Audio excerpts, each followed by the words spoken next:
That's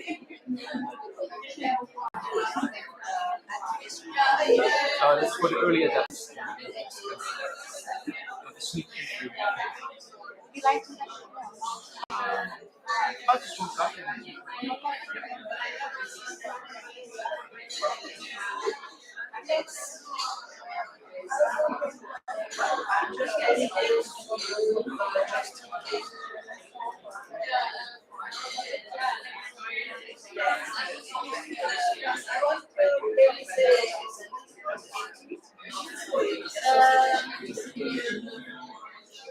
During the,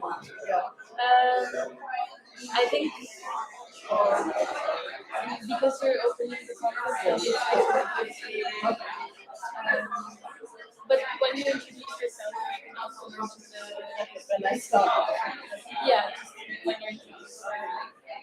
Because I think our moderator will introduce you. So Yeah. you can Share my name, but then it's yeah. Or if he doesn't specifically bother. But I will show you how the clicker works.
Hold my greeting, sister. Welcome everyone to today's conference. We're gonna start in a minute when we sort out the technical issue of the microphones.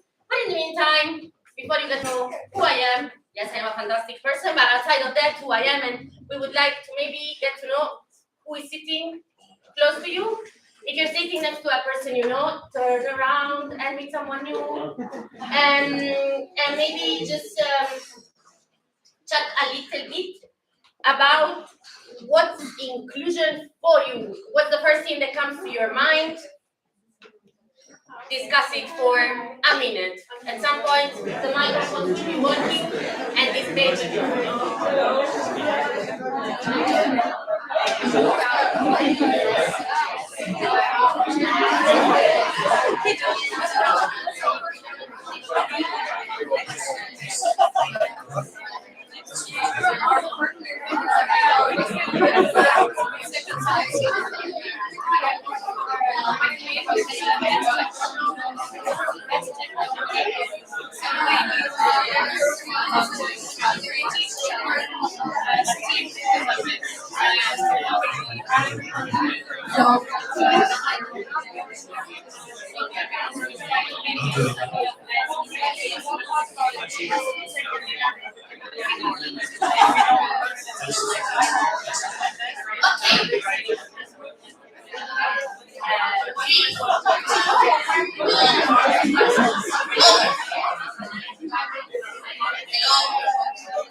Now let's reverse something. There's gonna be a little bit of this moment where you turn, you speak to someone, blah, blah, blah. And then at some point, someone looks at me and I will behave like a orchestra director and then go like, shh. When this sign is up, the talking is done. Okay, thank you very much once more. So for those of you who don't know me, which I assume is the majority of you, my name is Giuseppina. Some people call me Pina. I am the current president of the Lifelong Learning Platform. Extremely happy to welcome you all today to this conference titled Inclusion in Action, a holistic approach to inclusion in schools. And to be fair, for me, it's especially Recording in progress. Oh, hello. Recording in progress. I will go through the recording and the housekeeping in just a second. Just let me tell you that for me, this is a very not emotional, but very important moment to be here today, closing the closing conference of the Inscool II project, because I used to work on Inscool I. And so it's quite interesting to see how such a project that can be a good practice Erasmus Plus project can continue living and producing and involving more and more people throughout Europe. So first of all, let me thank all the project partners that made this a reality, and we will applaud them throughout the day in different moments. Now today we're going to talk a little bit about how we can implement inclusion measures in schools with the support of all actors and with a lifelong learning approach.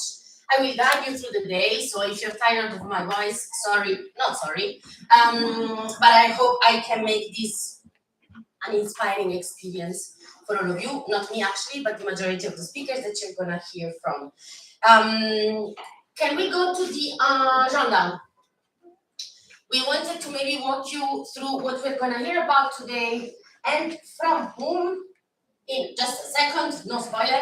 The day is going to be a good mixture of panels, presentations, and some workshops. So we're going to kick off the day with a presentation of the project. We had the networking breakfast. Hope you all had enough. We're going to now move on, hearing a little bit, setting the scene and the project from the project coordinator, and then a keynote speaker. There is an actual real expert in inclusion in education, so we're looking forward to that as well. We're then moving on to a fishbowl discussion. If you're not familiar with the dynamic of a fishbowl discussion, don't worry, I will walk you through it in due time, and you will hopefully get a chance to become one of my esteemed panelists. We will then be moving on to a coffee break, which is going to be a special coffee break, quite a long one. Not because we wanted to drink all the coffee in the world, but because there will be a chance for you to meet the different partners and actually engage with them in conversations. During this break, which you don't see on screen yet, it will come. You can attend this poster session, and you can then move on to 3 workshops that you signed up for in the when you sign the participant list. If you have not and you want to join, please go sign up or just show up to one of the workshops. We will go through them and where they are happening later in the day.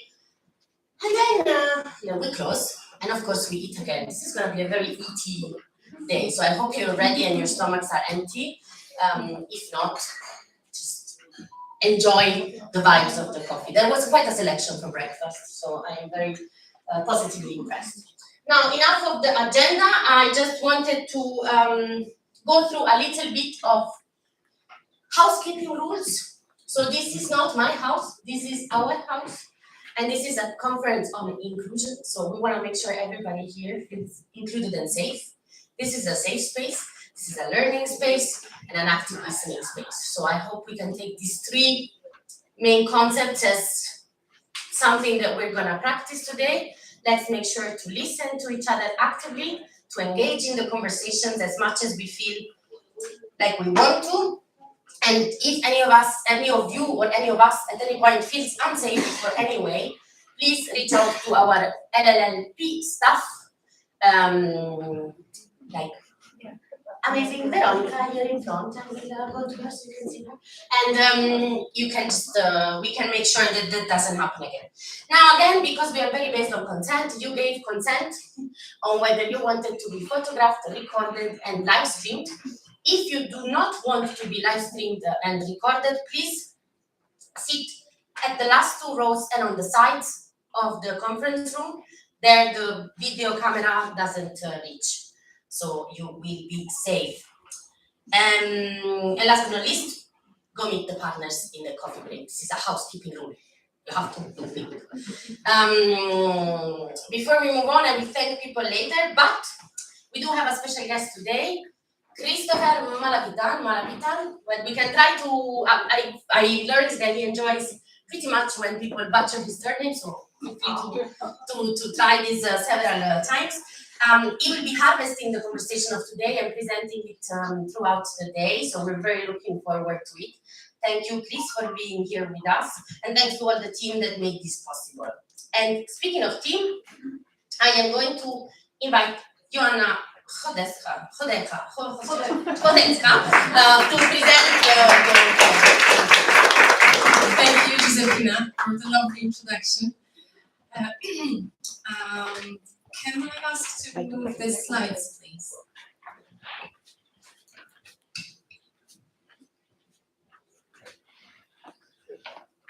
The next one, please. Next one. Okay, let's leave it here, thank you. It's a great pleasure to welcome you to today's Inclusive Schools II Project Final Conference called Inclusion in Action. On behalf of all the partners, thank you very much for deciding to be a part of this exceptional event for the project.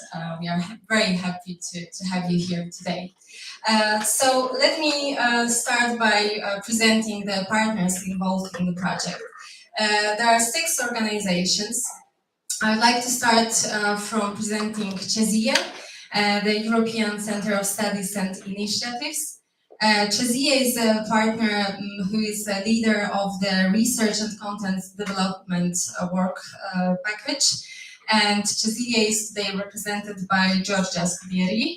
I don't know if Georgia, where are you, Georgia? Oh, hi! Yes, this is Georgia. The next partner I would like to present to you is Interacting UK. It is a language, theatre and training company. Interacting is responsible for delivery of capacity building training work package. And Interacting is represented today by Ed Cousins. Hi, Ed. And now, lifelong learning platform, obviously, our colleagues who are hosting us today, yes, Erika, Veronica, Laura, Giuseppina, Vikena, thank you very much for organizing this event for us. And Maria, I can't see you, but I hope you're here. Lifelong Learning Platform is the leader of work package advocacy for changes on a systemic level. ESHA is a European School Heads Association, partner responsible or leader of the package dissemination and visibility in the project, and ESHA is today represented by Esther Salomon. And the University of Granada, our dear colleagues who are the leader of assurance and evaluation in the project. Silvia Coral Robles, Jose Luis, thank you very much for coming today. And the British Council, who I have an honor to represent, together with my colleagues Eva Lutzman and Dorota Kazimierczak. We are responsible for managing the project. All our partners are accompanied by role models, policymakers, stakeholders who also joined us today. So the project is implemented in 7 countries. There are 6 organizations, but 7 countries. It is because ESHA implements the project in the Netherlands and in Hungary. And the other countries involved are the United Kingdom, Belgium, Poland, Italy, and Spain. Yes, thank you. As there is not one definition, agreed definition on inclusive education, for the purposes of the project, we decided to refer to the one that you can see on the screen. It's the one used by the European Agency for Special Needs and Inclusion. And it refers to welcoming and including all learners in their diversity and exceptionalities in regular classroom and in neighborhood school with their age peers. It also supports the participation and fullest possible development of all learners' human potential, and it supports participation of learners in socially valuing relationships with diverse peers and adults. This definition is base of our project, which takes us smoothly to the next slide and to the project aims.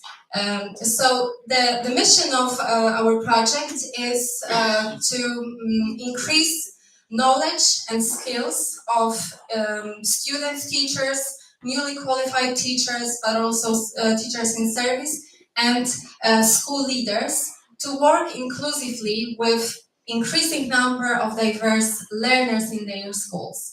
The project's aim is to provide them with tools so the school leaders can manage their schools inclusively, and teachers can implement inclusive pedagogies in their classrooms. The project's aim is also to establish cooperation within school communities meaning students, teachers, but also parents and school staff, but also stakeholders. The project is also the project scales up the good practice established in the Inclusive Schools 1 project, which we strongly refer to throughout the project. Now, as a result, the way of fulfilling the project aims, all partners created 3 tools. The first one is face-to-face course for school leaders. This course is designed to support school leaders in managing inclusive schools, and it focuses not only on knowledge on inclusive education, but also on competencies related to managing inclusively. And also this course focuses on methodology, mentoring, coaching, network. And the next tool, a face-to-face course for teachers. This one is designed to support teachers, obviously, and it is focused on inclusive, on knowledge on inclusive education, but also on competencies that are necessary to implement inclusive pedagogies. Participants of this course are encouraged to try out the inclusive pedagogies in a way that supports reflective practice. And a little observation that I wanted to share with you at this stage. As I was there when we delivered the training in Poland, in Warsaw, in Krakow, you know, so many of the teachers approached me saying that I always thought that inclusive education is about students with physical disabilities or dyslexia, but because of our training, they realized that inclusion is actually much more complicated and deeper matter. So this goes to show how much necessary such workshops are, and how much we can support teachers by delivering them. And the last tool I wanted to mention is the massive open online course aimed at student teachers and newly qualified teachers, which relates to diversity as a usual thing in life, and how to use this diversity in relation to students. How to use this richness of diversity to engage all learners.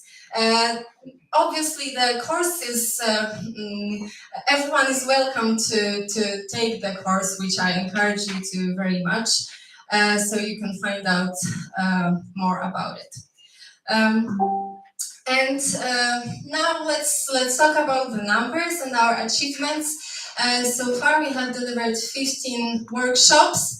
We trained 116 teachers and 82 school leaders, and we gathered more than 100 and at the moment 70 MOOC registrations. These numbers are not the final numbers, because some of the workshops are still in progress, and also the MOOC, which is now available in English, will also be available in Hungarian, Spanish and Italian very soon. Next slide, please. Now, something about the resources that we managed to create and develop. So the inclusion education needs assessment and collection of inspiring practices covers the needs of teachers and school leaders when it comes to inclusive education in partner countries. It also assessed the requirements towards effective face-to-face learning and effective online learning. It also is an up-to-date good practice collection regarding effective face-to-face professional development for teachers and school leaders, but it also helped us to design the MOOC and identify the key elements that it should consist of. The next one, the next resource, the training manual for teachers and school leaders. It contains of the training programs that the project consortium created, and also practical ideas on how to organize and deliver training in any teacher's needs, and it also it is mainly dedicated to those who already participated in the in-school training, because they can simply deliver exactly the same training that they participated in their own school. The other resources that I would like to mention are those that were established in the education pack, in the Inclusive Schools one, which are education pack and activities booklet. And these are very user-friendly toolkits for teachers, so they can use them easily in their classroom, even if their time is the time of a lesson is limited. So basically, these resources tackle big things in a very manageable way. All these resources are available on the project website, so you can download them. We also have some hard copies of these today with us, so please feel welcome to have a look. So just to sum up my presentation, thank you very much for your attention, for joining us today. On behalf of all partners, I wish you very inspiring, interesting and fruitful discussions today. We hope that you're going to enjoy all the activities that we prepared. So let's see inclusion in action. Thank you.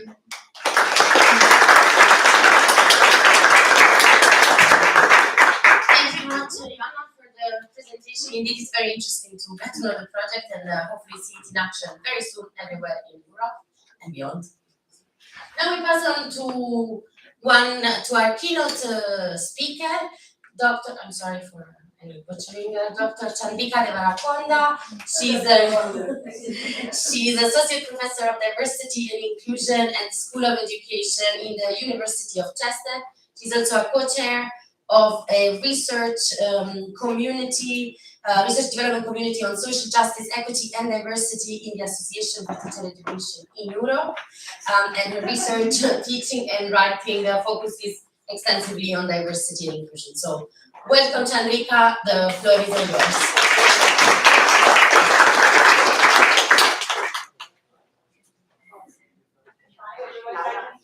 Okay, thank you very much.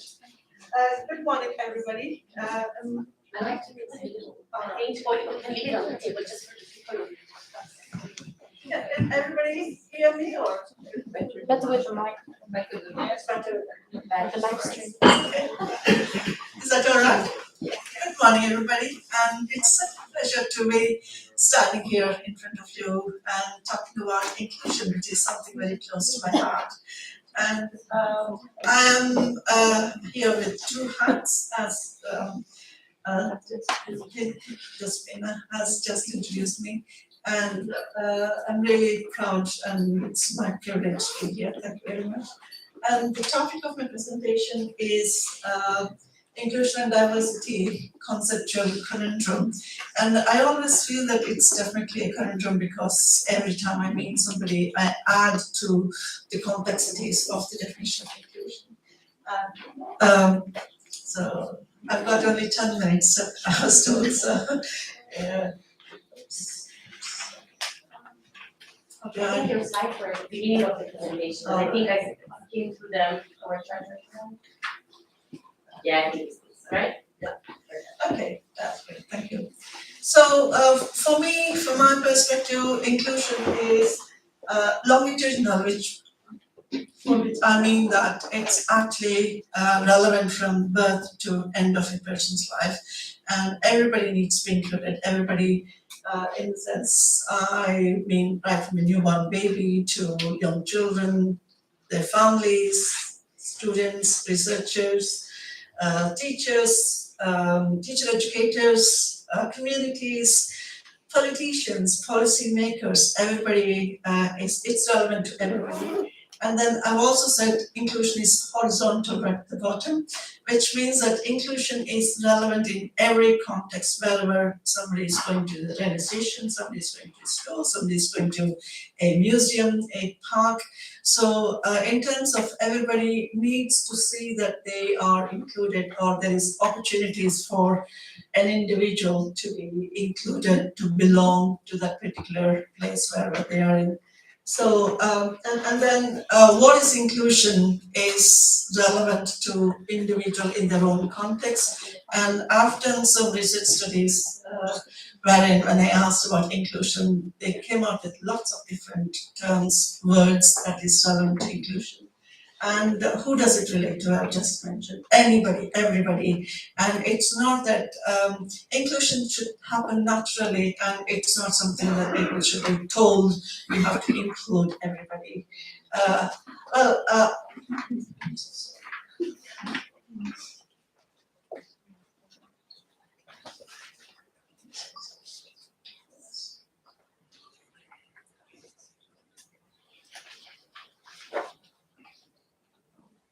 Sorry about that. So why should we include everybody? There are lots of different reasons. Sometimes it is because you're expected to, but then sometimes I feel that I want to include everybody, so that's my reason for inclusion.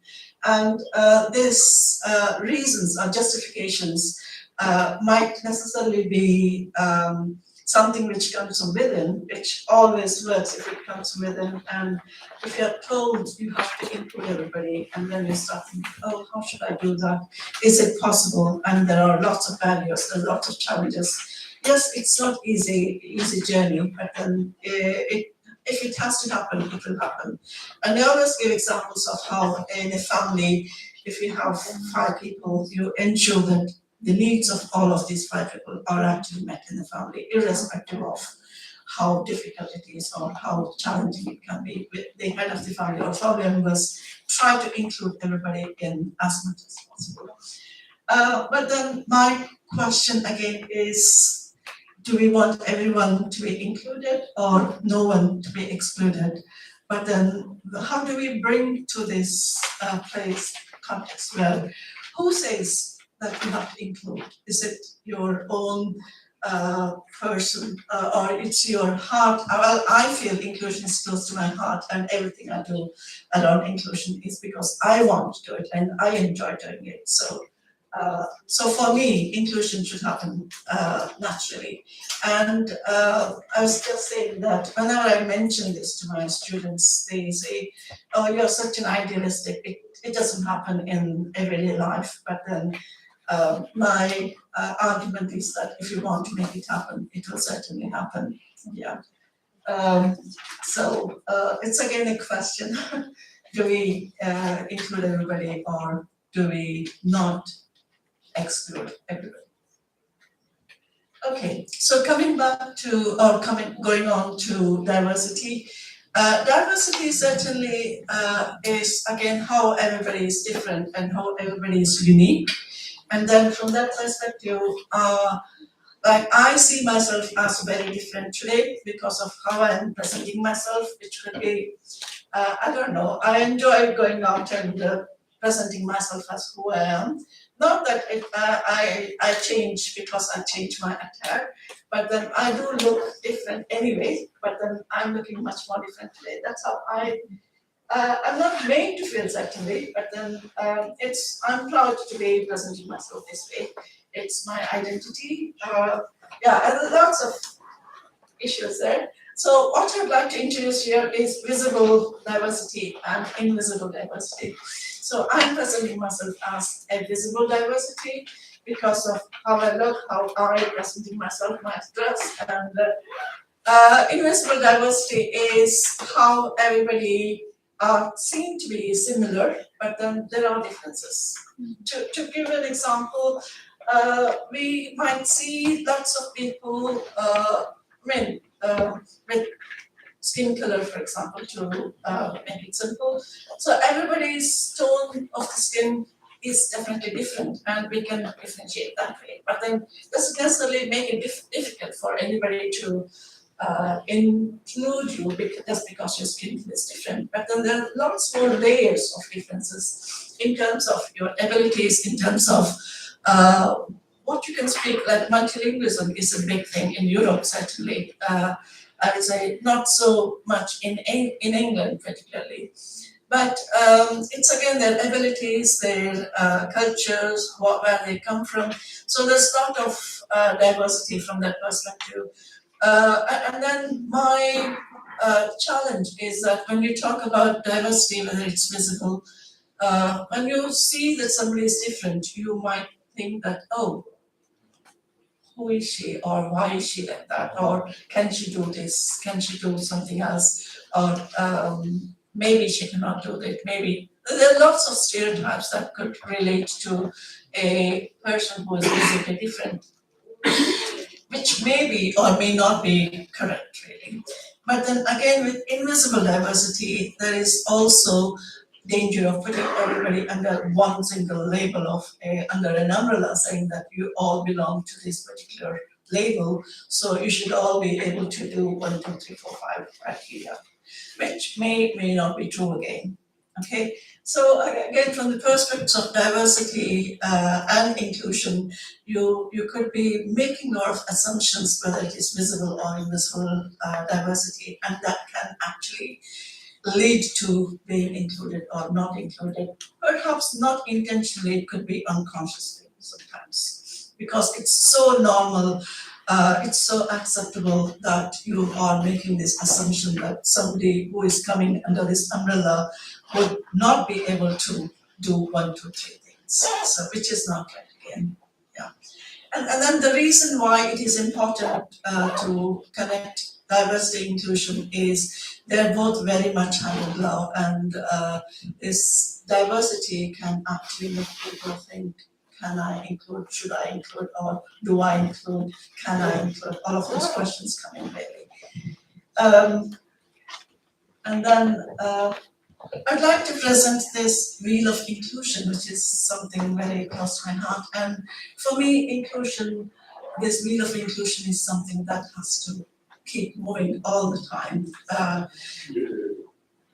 Yeah, and I strongly believe that when we are talking about inclusion, we have to look at strengths of an individual, irrespective of how diverse you are, how different you are, how similar you are. Still, it's important to focus on the individual strengths and then push the wheel of inclusion rather than weaknesses. But who drives this wheel of inclusion? Everybody who is involved within the context. If possible, bring in more people so that we can push the wheel of inclusion much faster, much effectively, much more efficiently.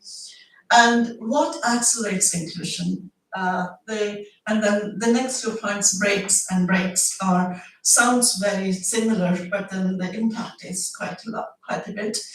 It actually, what accelerates is all those spokes that is holding on to the middle, which could be the child, which could be the unique person, individual. So I've got only 4, but then the list can go on and on really.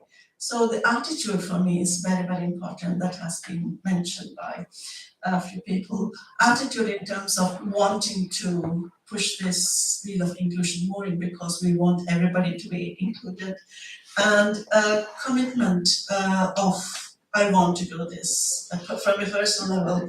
But then for me, like I always look at the policies, correct me if I'm wrong, they usually come from the policymaker who makes the policies at the top, at the government level, and then when it comes down to the grassroots level, where the child, like for me, a child is at the bottom rung, and it's the attitudes of every single person who actually is developing the policy, and then it actually infiltrates through different layers, and then how these policies are understood at different layers, and it's strongly influenced by the attitudes and commitments. And you can actually see that in different contexts, whether it is context of the setting, context of the local authority, or the government at national level, the the cultures can actually impact on how these policies are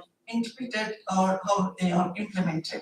And then by the time it goes from the policy from the top, when it comes to the bottom, going through lots of different filters of cultures, by the time it reaches to the personal level of the teacher or the person who is involved in including everybody, would it have diluted or what would have been added?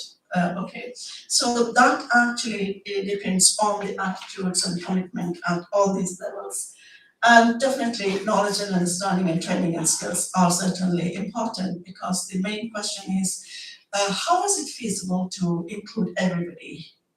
That's a question that I always get asked by wherever I go, within the classroom, outside the classroom. But then I think it's, I was going to use the word easy. It's not easy, but it is possible these days, because there's so much information available around you, and if you want to, it can happen. But then there are lots of other constraints, challenges as well, which will come through later. And training and skills, likely as Joanna was mentioning about how the project is actually working on this, and understanding and training, very, very important.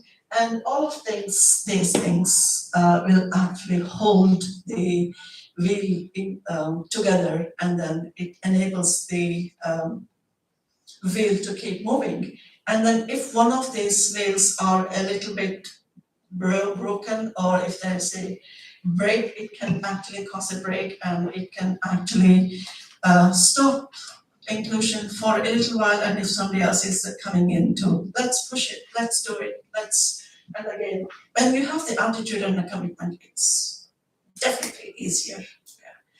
Yeah. And then just a few things to think about, food for thought.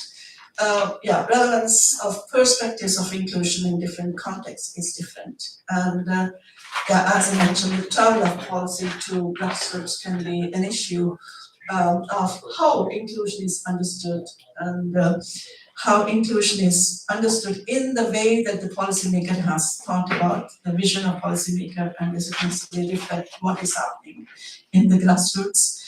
And how does diversity differ in different communities? It's quite interesting. When I talk to some people, they say, my community is not diverse at all, we're all similar.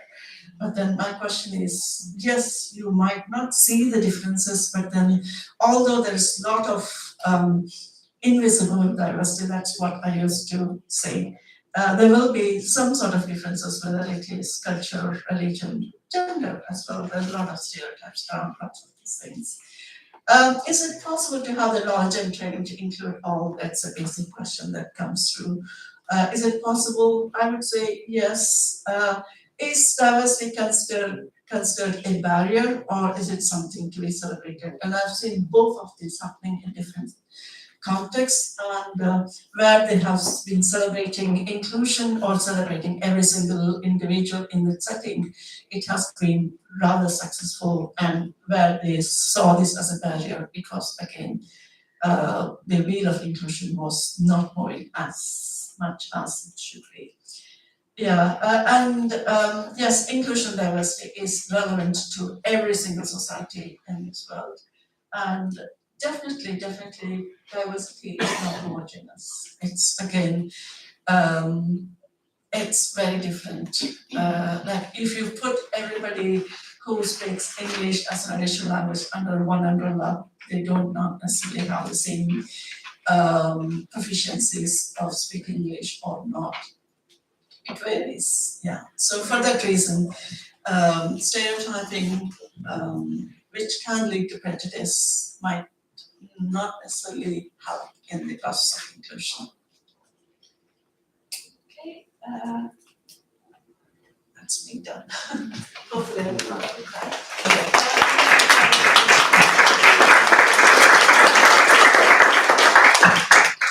Thank you very much, Chantika. I hope you stay with us until the end, so we have more chance to discuss some of the points in the coffee break and in the lunch. For me, I very much appreciated the mention of being included from cradle to grave, which is a little bit also the concept of the lifelong learning that we like, and this is why these two concepts for us go hand in hand. And then you mentioned pride, identity, visibility, intersectionality, all key concepts in the debate around education now more than ever. And then to discuss accelerating the wheel through co-shaping policy, I will now invite some of our Fishbowl panelists. I will first invite them to join me, and then we will go through the rules of the game. So we have with us Anna Maria Gianopoulos from the EAC, Deputy Head of Unit for Schools and Multilingualism. Welcome, Anna Maria. We've got Ander Lindholm, Councillor for Educational Affairs and the Permanent Representation of Sweden to the European Union. Welcome, Anders. Sogol Nourani, Education Policy and Systems Analyst for Eurydice and EAC Chair. And Ekaterina Efimenko, Coordinator for Working Conditions, Human Rights and Equality at the European Trade Union Committee for Education, and Panagiotis Katsimikail, External Affairs Manager at the Organizing Bureau of European School Student Unions, coming in from outside. Report card, pew, pew, pew. Welcome, your name tags are coming on the little tables. Now, there is an empty chair, and the empty chair is not for me. It is for any of you that wants to join the debate. So, how does it work, a fishbowl debate? So you also have their pictures on the back, so you know who they are. The idea is that I'm going to ask some questions, and then give some time to the panelists to respond. Of course, not everybody has to react on every question, otherwise we can stay here until tomorrow night. I didn't set a speaking time yet because I want to be trusting of you. But should I see that we're going a bit too long, maybe I'll let you know if there is a speaking time. And then you can all come and sit in the panel discussion. So if any of you want to join and give your perspective on a question or ask a question, you can join the panel in the empty chair. If the empty chair is taken, you can do this. Let's try. Come on, John. You go now tap, but the chair is open. You come and you go like, and then you stand up and go and join a seat. So this is how a fishbowl discussion works. The idea is that you can come back. And this is how it works. Let's try to leave one policymaker and one civil society representative in the fishbowl discussion at all times. So please respect this rule. Having said this, we dive right in. Welcome. I will try to be a good person and ask easy questions, but I don't know if I can promise that. So, inclusive education is addressed in the Inscool II project as education where each student is included in learning and their talents and inclinations are noticed, where teachers and school leaders are confident in supporting their students on their learning path. However, we all know that inclusion in education is understood in very different ways across the European Union. How are the different approaches to inclusion reconciled in the EU and national policies? Do you think there is a reconciliation? And if yes, how? And I don't know if you have enough microphones, so if anybody wants to take the floor, maybe yeah. I think I can speak loudly. For the recording. It's for the recording. Yeah, sorry. All right. So thank you very much for this question. Not easy to reply with one answer only. First of all, I wanted to add to what Dr. Debriefing said before, because for us in the European Commission, we've worked a lot the last 2 years on inclusion. One of our flagship initiatives is Pathways to School Success. I will probably refer to that later if we have the time. But for us, also inclusion is also linked to fairness. And what I mean by fairness is for diverse groups, as we talked about diversity as well, is to give everybody the opportunities to do well, regardless of their socioeconomic background and status. And we have noticed from results, even the latest PIRLS results, show that basically we have more, let's say, chances of having low scores and underachievement with people coming from a low or disadvantaged socioeconomic background. So I would like to add this dimension as well that we didn't refer to as much. Okay, and and another issue for us that is important is that all pupils, all students should have a good, at least the minimum of a good quality education during their school years. So these are two other elements to complement what Dr. Devarakonda said in terms of inclusion and diversity. What I also wanted to say is that we have enough strategies around. I don't know if you agree with me, but we have strategies for almost everything. Roma strategy, LGBTIQ strategies, action plans and strategies for people with disabilities, strategies for gender equality, strategies for anti-racism, anti-Semitism. So we don't need more strategies. What we do need is implementation. And that's why I quite much like, and I'm proud because we co-funded via our Erasmus program, this very interesting project.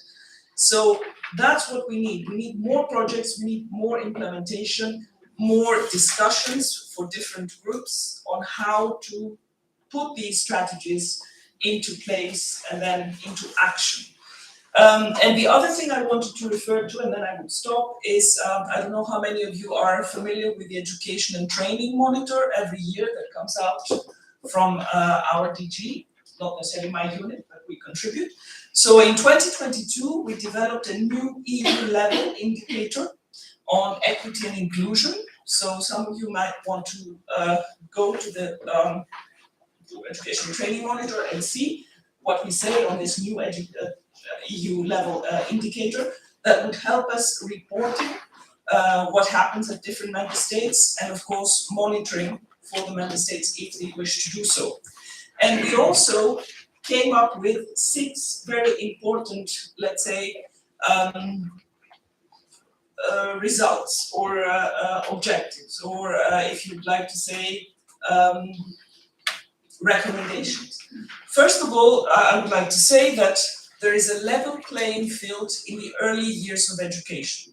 So what we call in Commission jargon early childhood education and care is very, very important to both diversity and inclusion, to highlight how well the pupils will do later on in life. So very important on that. So quality early childhood education is crucial.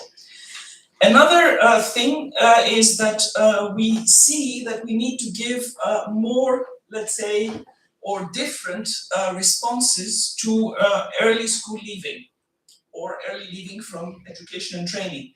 That is why we prepared this Pathways to School Success, and that is why the Commission set up a well-being group to support, expert group to support the way to do so. Another relevant, I would say, conclusion was that we demand, the era that we are faced with demands development of lifelong learning skills all along the board. And the key competencies that we all talk about, that we should develop key competencies and basic skills should no longer cover only, as we know, literacy, maths and science, but other things like multilingualism and citizenship education. These are very important areas that we need to expand to. And the last issue that I would like to say is that competencies such as sustainability competencies and digital competencies concern the learners of all ages. And we saw that with COVID-19, and we saw it also with the Green Deal and the challenges that we're all facing along the planet. So I would like to stop here, perhaps, and maybe make a quick reference to my colleague here, Sohu, because Eurydice unit are working currently on a very important, to me, I think, report on how to promote diversity and inclusion in schools in Europe. So we look forward to having that report circulated. So I will stop. Thank you very much. We have a full round, so I'm going to play Ekaterina. Yes, thank you. I wanted to summarize basically that was said until now. So I think there are three main shifts that we've been seeing in the education, on the concept of education in the past 5 years. So it's from homogeneity to heterogeneity, and basically adding the dimension of intersectionality.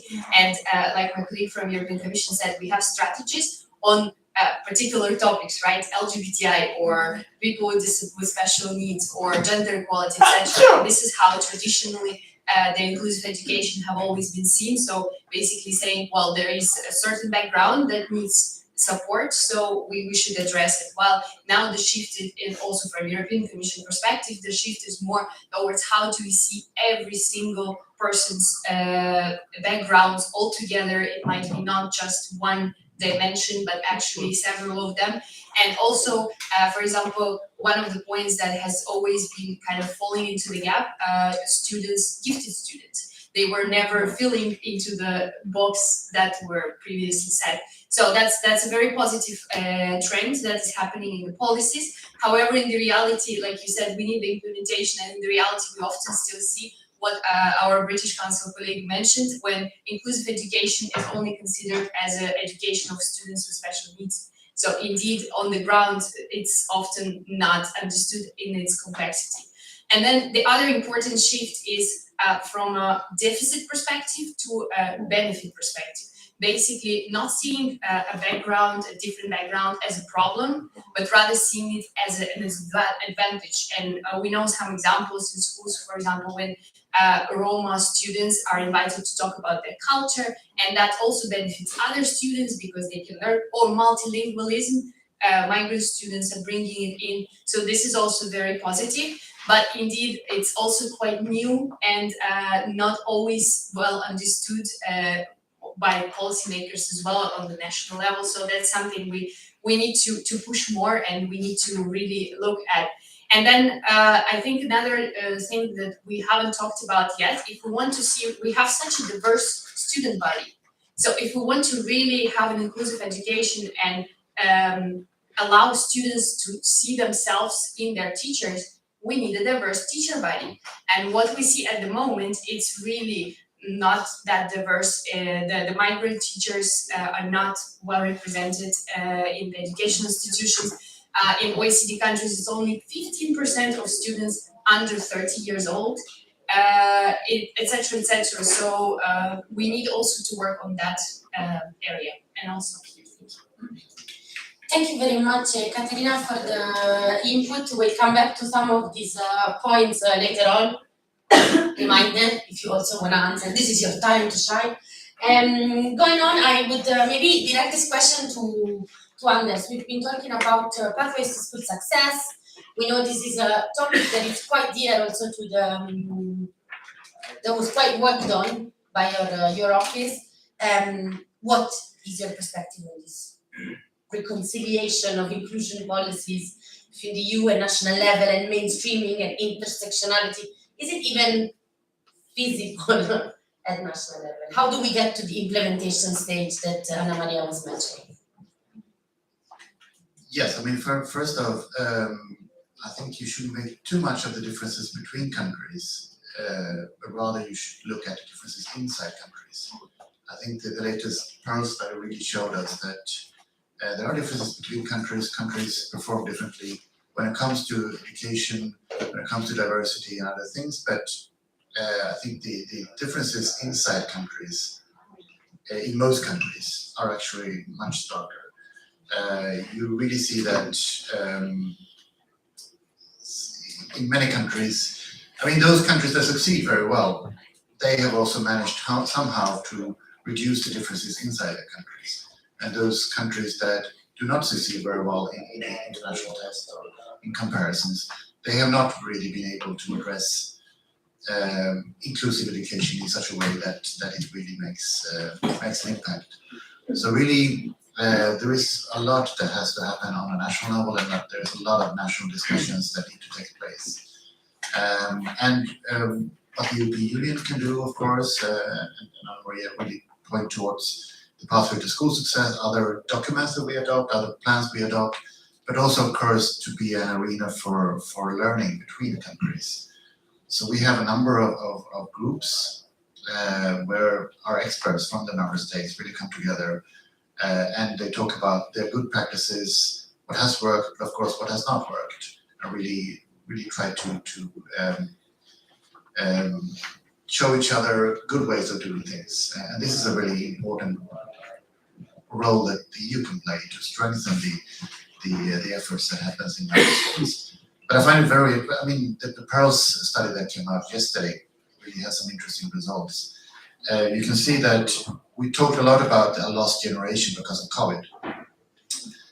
But in reality, this was a reader's test. They tested the reading ability of fourth graders. In reality, overall, the score point difference after the COVID was only 11. Well, it was 11 points, which is not really a lot.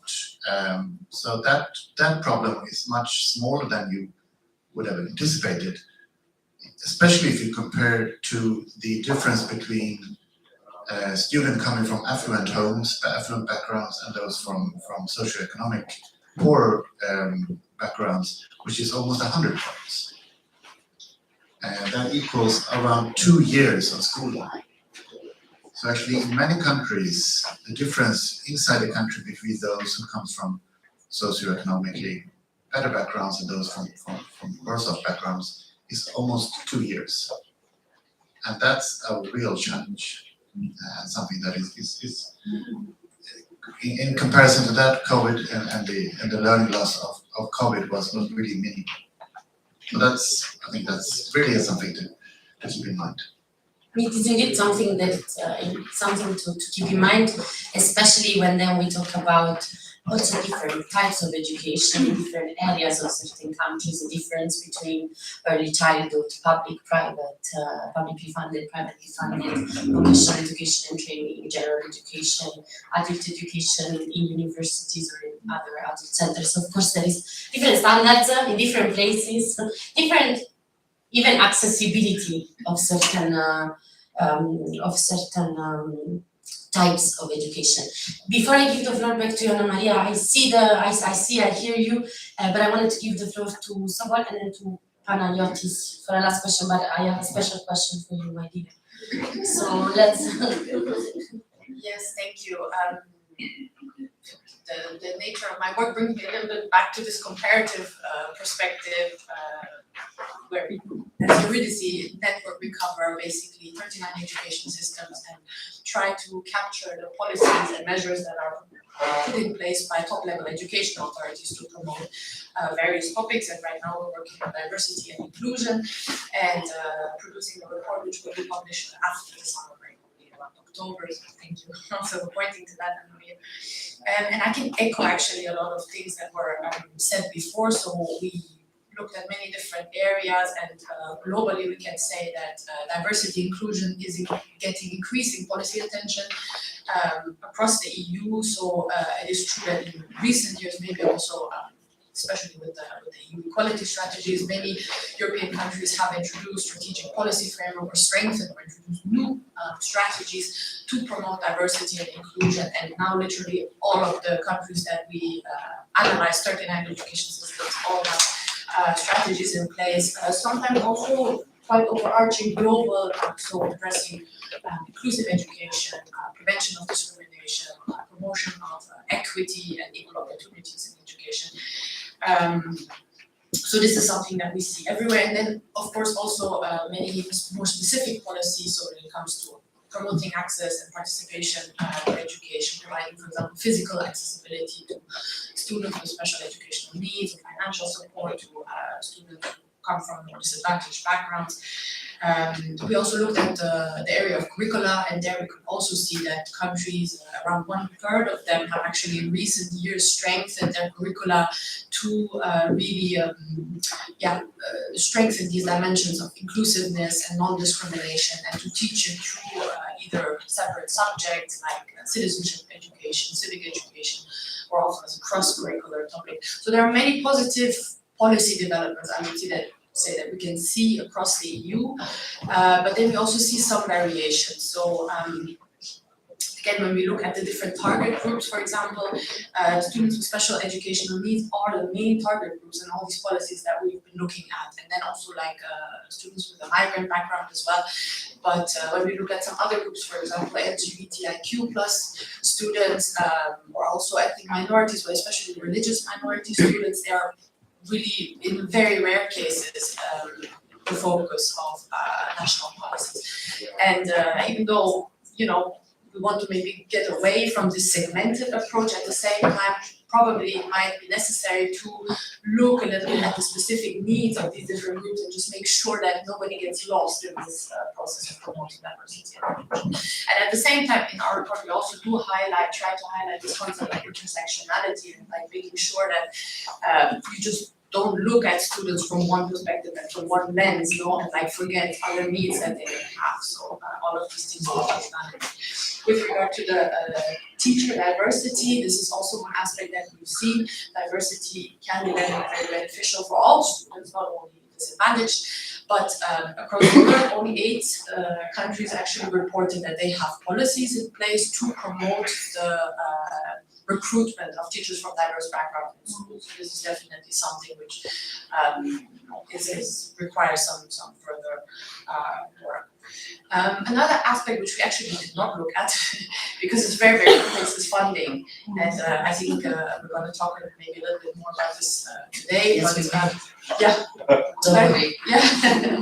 it's very, very complex, because obviously schools, they do not only get funding from the top level authorities, there are also additional sources they can apply for, and different sources, and it depends also on the student population and so on and so forth. But certainly when it comes to making sure that all these nice policies and strategies get implemented and actually translated into practice, this is a very big factor. And in general, I would say more attention needs to be really put on how to make sure that things become implemented and all these nice words become reality. Thank you very much. Panayotis, what's your perspective? You come from a very specific background, which by the way is also my background, so it's quite weird to have this conversation with my colleague in my other hat. From the school student representation, what is the perspective of your organization and school students overall on this reality and having a more unified approach to inclusion and diversity in schools throughout the EU? Well, there's an important issue when it comes to the key part, funding, when it comes to policy implementation, and when it comes to representation from the part of student governing bodies. We might have the policies and the institutions working on the level of inclusion, equality, diversity, all these big, nice words.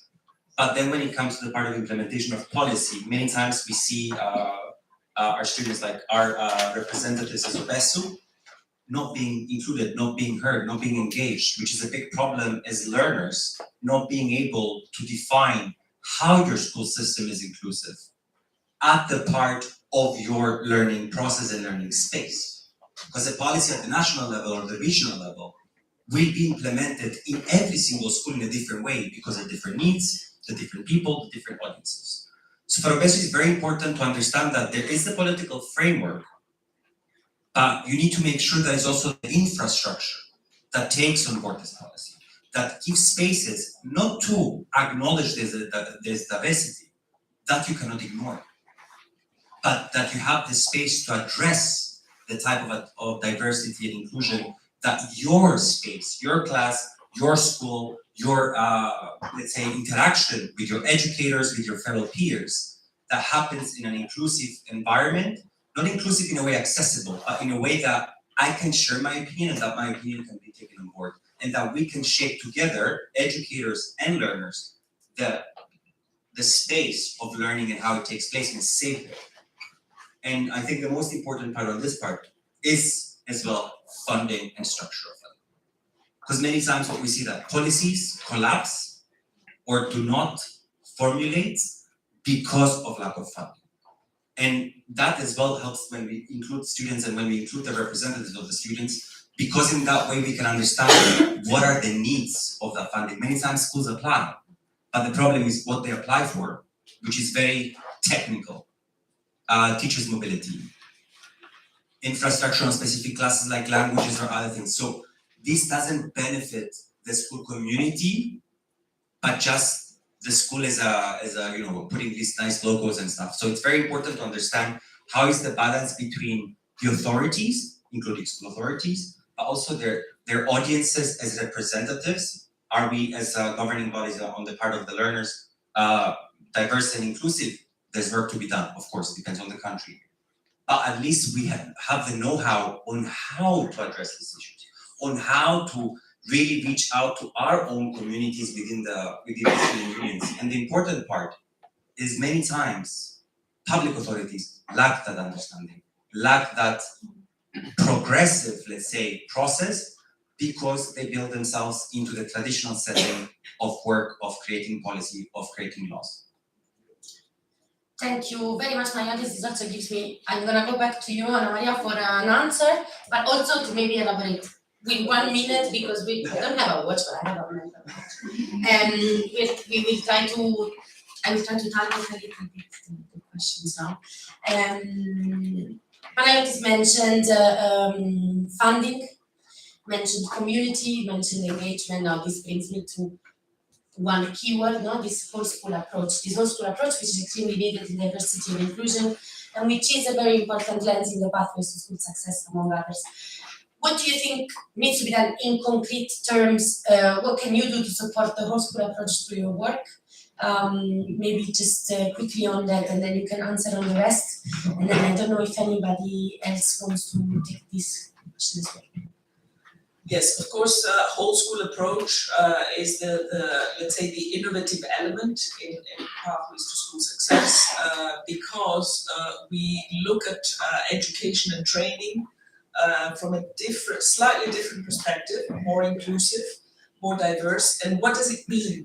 It means that we recognize that there are different systems within a school and outside the school that influence the school that need to be on board.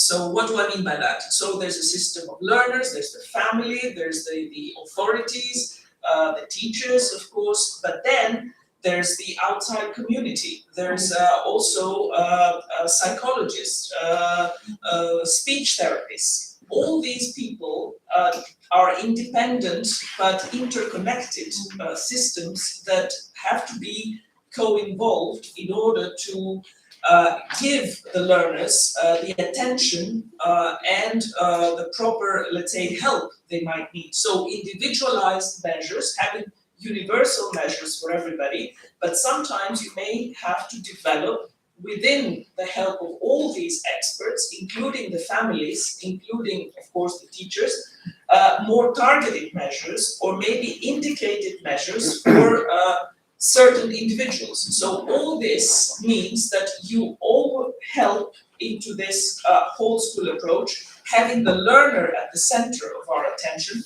and listening to the learner's voice. So in decision making, but also in terms of how they see their education progressing.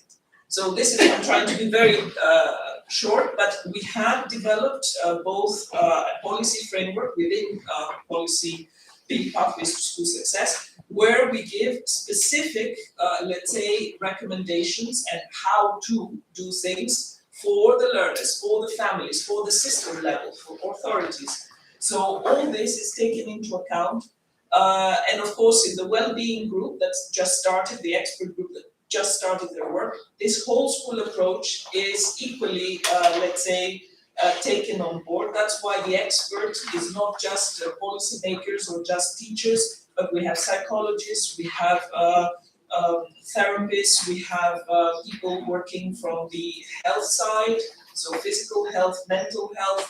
So it is very important to take that into our minds, that it's not a one-person act. It involves a multiple, let's say, people and multiple systems coming forward so that the school would be a learning hub, let's say. Thank you. Thank you very much. If there is no reaction on this question, I actually wanted to move forward to another question, and maybe also someone from the audience wants to join us to discuss. This I'm going to start from Ekaterina, if that's okay. Ekaterina, to implement inclusive education and a whole school approach, we need teachers. What can we do? We need them. So that's what We need them. We can try to live without them, but actually we don't want to. And teachers need to be supported at all levels. Now, based on your work, what are the needs of teachers and what is being done to support them in order to implement inclusive education practices? Is there any extra training, any financial support, any support for psychological needs? What are the needs of teachers in Europe to be able to actually deliver? And again, if you have been engaged in, yes, please come and join. Yeah. Yes, so you can join the panel, Ekaterina, and then our new panelists can also introduce themselves. Thank you, Josefina, and thank you for having that question, a very important question for us. Obviously, I can talk for hours about that, so I'll try to shortly summarize maybe the most important issues that we saw from our member organizations. And well, the first one is obviously training, both initial teacher training and continuous professional development. So what we heard a lot from our teachers is that, yes, there's a lot of information about what is inclusive education and what should be implemented and how you address, etc. But it's a sea, an ocean of information. And we need to have concrete guidelines. We need to have these guidelines that are actually appropriate for our community, for our place, for the needs of our students, etc. So we need more materials that would be targeted, that would be concrete, etc. Instead of us sitting and spending hours on the internet trying to find good materials to do the inclusive education on our own initiative. And that brings me to the second thing, which was a word that all of our teachers repeated all the time: time. Time and space in the curricula, because our curricula are so full with all the environmental sustainability, citizenship education, all the PISA tests that we need to prepare, etc. Where do we fit there the inclusive education? Where do we fit the extracurricular activities that might be really good for inclusive education? So that's thinking about the workload that teachers already have, and we know that after COVID, most of them are burnt out. And having the time to think about it, also to learn about it, and that brings me to continuous professional development on inclusive education that should not only include the topics of inclusive education, but also be provided in the time which is outside of the work time, or having a substitute for the teacher so they don't feel bad that they're leaving their students to no one.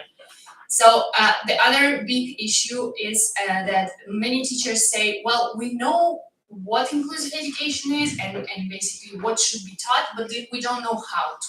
So how to was the biggest issue that they wanted to see. So for example, how to address the difficult situations in the classroom, when there's a disagreement, when there's bullying. How do I react? How do I, don't make it worse and exclude someone, but actually make it inclusive and provide the dialogue? How to deal with the multilingualism and multicultural dialogue? How to do that in practice? So this how-to was actually a big thing. And then the other dimension that many mentioned was the ICT tools and how do we use them for inclusive education rather than excluding someone and saying, oh, it's good that we can provide students who are sick, for example, with the studying from home, but actually making them being excluded from the overall group. And the last point is also obvious, especially for trade unions. It's that we talked about making sure that the needs that are addressed are actually actual needs, relevant needs. And for that, you need to listen to the teacher's voice. So involving teachers and education trade unions in all the discussions at all levels. So at European level, it's done quite well, but then often when it comes to the national level, they feel that, well, actually, there are some guidelines coming from the top which don't really reflect the situation on the ground. So involving teachers from all the levels, that would be also a big need. Thank you. Thank you very much, Ekaterina, and welcoming our newest speaker. Yes, Please hi. It's slightly intimidating. tell us who you are. My name is Juliet Hagarondo, and I'm representing the European Federation for Intercultural Learning. But what I wanted to bring in here is my background as a teacher, and I think it goes really well what you said, Katarina.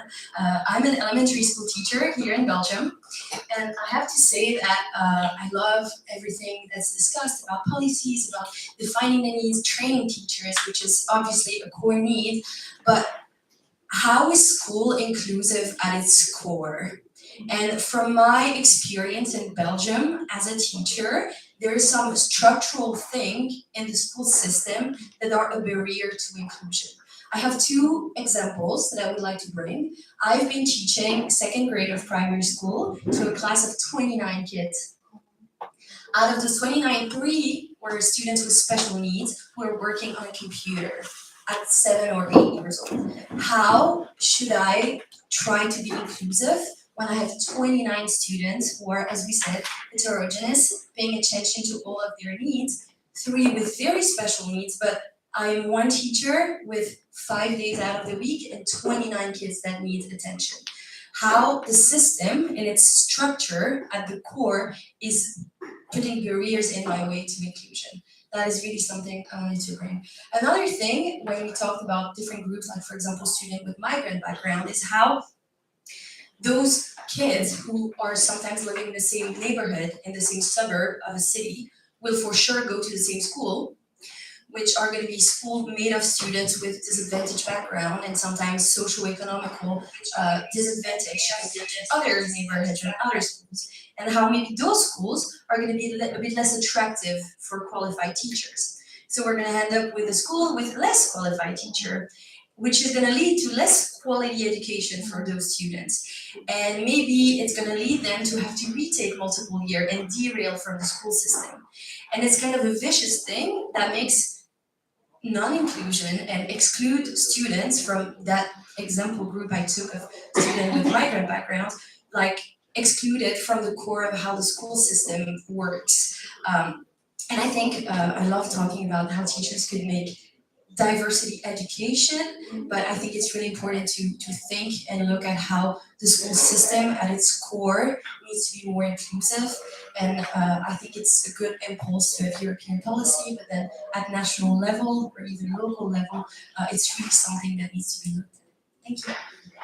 Thank you very much, and this actually bridges very well to our next question. I don't know if any other wanted to tackle this one, but this aspect, please come and join us. This aspect of, you can join us also on 2 questions. You can go back, move forward, you can look. You want to come? Okay, then let's take one last input and tell us who you are, please. Thank you. My name is Alicja Stabik and I represent the British Council, Poland, and I'm a special educational needs coordinator. Just one more point to what was just said. I'm thinking about psychological support for teachers. I'm speaking about the Polish background and the Polish context. Because very often teachers are those people who are at the forefront when it comes to supporting vulnerable students or students in general. And we very often take their emotions and we listen to their problems and issues and a lot of things. And what happens later is that we are just left with it and we don't have, I'm thinking about professional psychological support.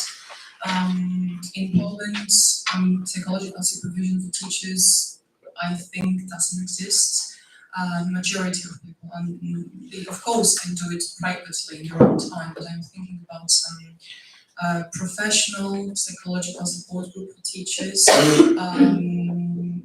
because this is what when I talk to other teachers at the British Council, it is really needed. Of course, there are a lot of informal chats going on and some informal teacher support groups, and it's fantastic and it works, but in a long-term perspective, I do believe that such professional support will of course benefit teachers and then it will benefit students, right? If we want to be inclusive and we want to implement inclusive strategies in our classrooms, we need resources, not only financial ones, which are of course very important, but we need our own mental and psychological resources to support our students. So that's the thing I just wanted to add in. Thank you. Thank you, and I think you sparked some reaction because I have a request for the floor from panelists. 30 seconds. Okay. I think it's very important to tackle this because when I see students and counseling for students in schools and other different educational levels, what I'm missing many times is to see counseling for educators. That consists their personal development within their professional environment, but also their well-being within their working environment, which is something that we address many times. Well-being, mental health, and all these issues. But if we think diversity and inclusion, many times you forget that the educators themselves are many times diverse and included, and they want to feel included, but they also face discrimination, they also face bullying, they also face exclusion, either from the students themselves or from the school system. So it's very, very important when we talk about structures and funding, a very important part. If a student needs something, you need to make sure that you include, identify that, but the same goes for the educator, in order to make them feel heard, but also part of the process of inclusion, which also includes well-being in their own professional environment. Yes, Anna Maria, 30 seconds. Yes, just to answer to what both speakers said, this well-being group in 1 year's time, so in March 2024, they will have policy guidelines on well-being for teachers and for policymakers. This is one of the results, that the objectives they have, as well as, again, 5 more months from that, in 15 months' time, they will have a self-assessment tool that could be used by the educators, school leaders, teacher trainers, teachers, for well-being at school, to identify the problem and to find some possible solutions. So this is just to complement what was said. We'll keep an eye out for it, of course, and don't worry, we are there to monitor the monitors. Okay, you can jump. I'm a horrible moderator. Okay, last thing. I just wanted to mention about the whole school approach, and then I certainly have seen this in action where right from the head teachers, school teachers, kitchen staff, domestic staff, everybody is involved. And then in this school when I went, this is part of my PhD data collection, and then every single person was talking about the child was actually given so much to the school rather than the school supporting the child. I think that is inclusion for me. And it's certainly school leadership and ethos which is actually working. Thank you very much for this input, and of course the school leadership, if it's not all, it's not. Okay. There was one more input. So if you have that input, hold that one. I don't see it was in this area. So you can also join us and answer the last question with us, which is very much connected. All right. Yes, thank you, welcome. So we talked about mental health, training, many different challenges that we face, many different solutions that we put in place. And it's true what Juliette said, many of this is not an issue of a single teacher or a single school, it's a systemic level need for reform. But now reform doesn't make itself, and reform doesn't make itself through only soft policy. It does require quite extensive investment and potentially public funding to education and training. Now this is key to implement reforms. The question I have is a $1 million question, meaning if you have the answer, we're going to give you $1 million to implement the changes. But it's actually how do we ensure efficient and effective investment in education to support inclusive learning environments. And I actually wanted to stay there for your thoughts. You can see my answer. Hold your thought. I wanted to start from Anders, if that's good for you. Yeah, sure. I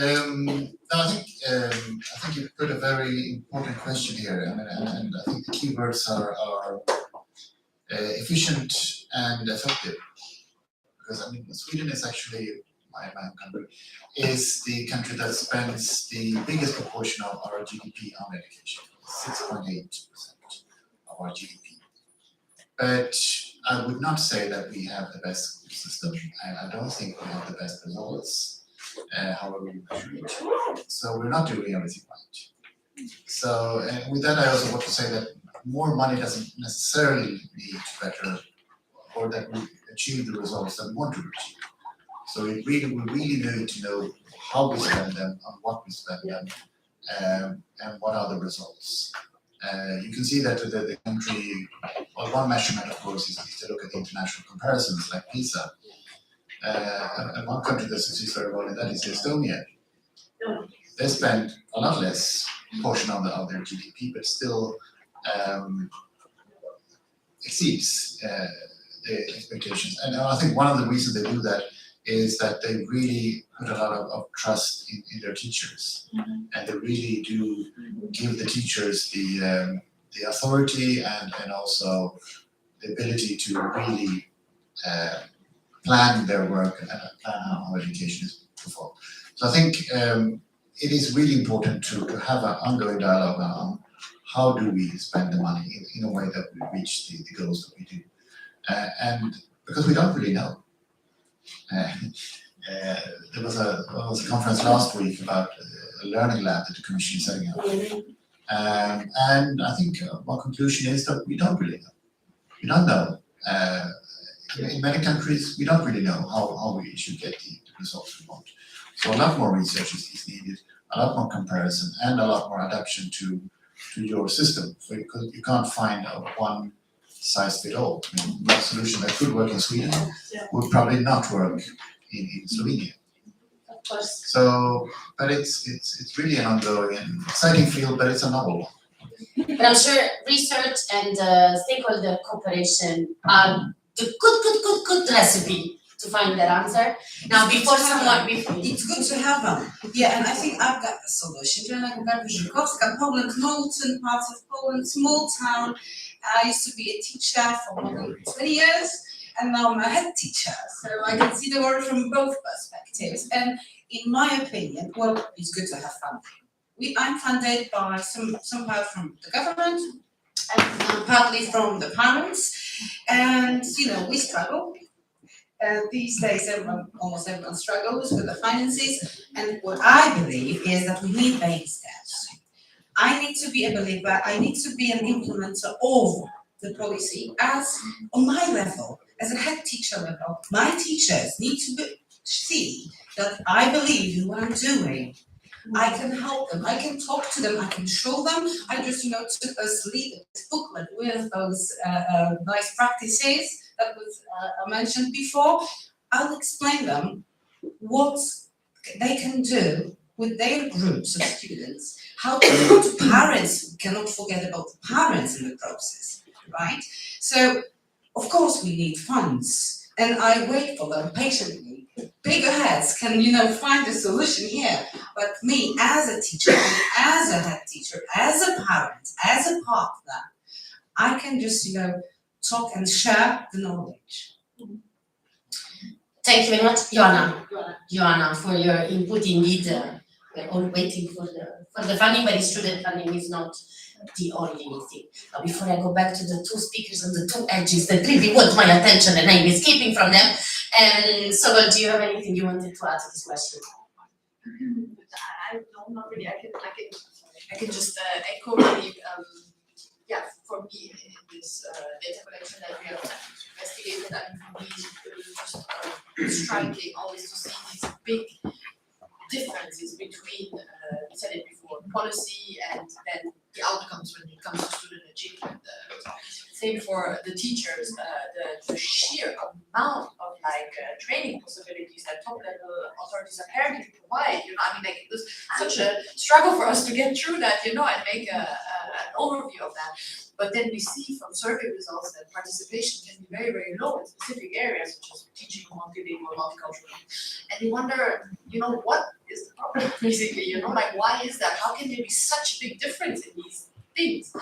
And I think this is also just my personal intuition, you have to investigate and survey and listen and really see what are these challenges, what are the concrete barriers, and what is the reason for the stark differences between what's on paper and then how it happens in practice. I don't have any other magic. We've got support number 2 for research. Now, Anna Maria, 30 seconds closing statement, then Okay, all right. So first of all, at the EU level, we have our programs. We have Erasmus program, we have Horizon program from research, and they do fund educational reforms and training. So programs 1, structural funds, another source of funding for member states, and third one is the Recovery and Resilience Fund that was also offering a lot on improving infrastructure, improving education, or putting forward educational reforms. And coming back to what Anders just said on the Learning Lab, it's a new facility. It hasn't been used so much yet because it's quite new. And what does that mean? It's a group of experts to assess whether the investments going into education are efficient and effective, which means that member states can turn to this Learning Lab facility and show what they want to invest and how they plan to do it. But the member states have to develop, not all are at the same level, but they have to develop a rigorous impact assessment, impact evaluation, let's say, culture, as well as cost-benefit analysis. So you may be investing 10% of your GDP, but the point is, what was the work behind it in order to decide how to invest, how much, and where to put your money on. So this Learning Lab is a new facility for member states once they have done their homework and they have decided what to do. Thank you very much. 30 seconds. I'm gonna bring in on the quality of funding, also in connection to European Year of Skills, and the risks of what we define as quality investment and quality funding of education. We have a paper with Obesu, which I will call you to see, but also just to break down the process of what quality is very subjective. And this we need to be concerned, because what my fear in inclusion and diversity in schools and education, I think it's a strong fear for Obesu as well, is that we create and invest in schools that provide the labor force we need. The workers we'll need for the future, the workers that will be adaptive, but not the community members, the citizens who can be engaged in defining their own future. And I think that what defines quality in education. We might invest, and funding, believe me, I can tell you from all the backgrounds I have represented, it's never bad. You always need money. The issue is, however, is how do you engage the people you invest the money for?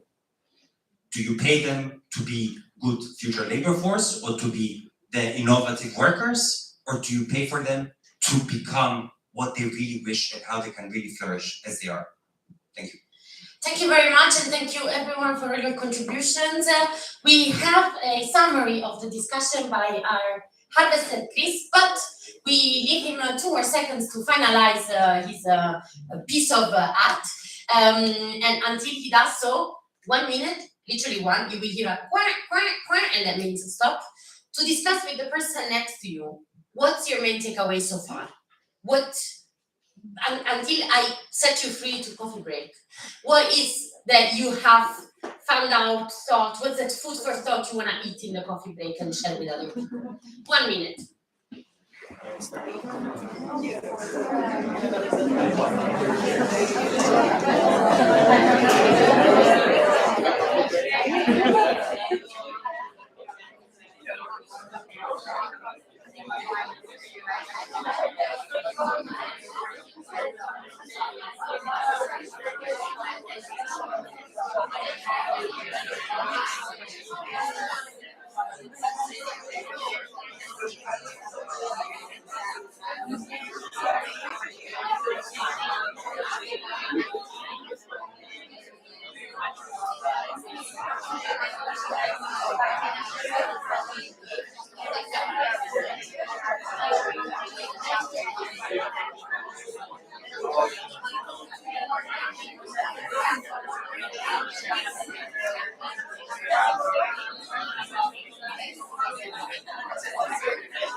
Okay, everyone, you practice this. You are horrible, not Let's try once more time. 1, 2, 3. 1, 2, 3. Perfect. We try 3, we manage. Chris, what are we seeing here? Fantastic. So here we have the opening talk from Joanna, who shared some basic ideas about how we want to put inclusion in action. And then we heard from Dr. Diraramkonda about the wheels of inclusion and how we need to focus on our strengths. And then next, finally, we had a very rich fishbowl where we shared a lot about our the importance of funding and about how we need to put the learner at the center, and of course, to listen more to the teachers. So we will be sharing these on the screens in the coffee section, and of course, if there's any content that you feel needs to be up there, please see me. I'm right here with sticky notes, and happy to include any other information that was missed. Thank you. Thank you very much, Chris. We will get back to this at the end of today with some questions for Chris, who has been practicing active listening for real. So thank you very much for being here with us. And now everyone free, coffee break is up. Go meet the partners and come back by 12:02. By 12:05. 12:05 back in the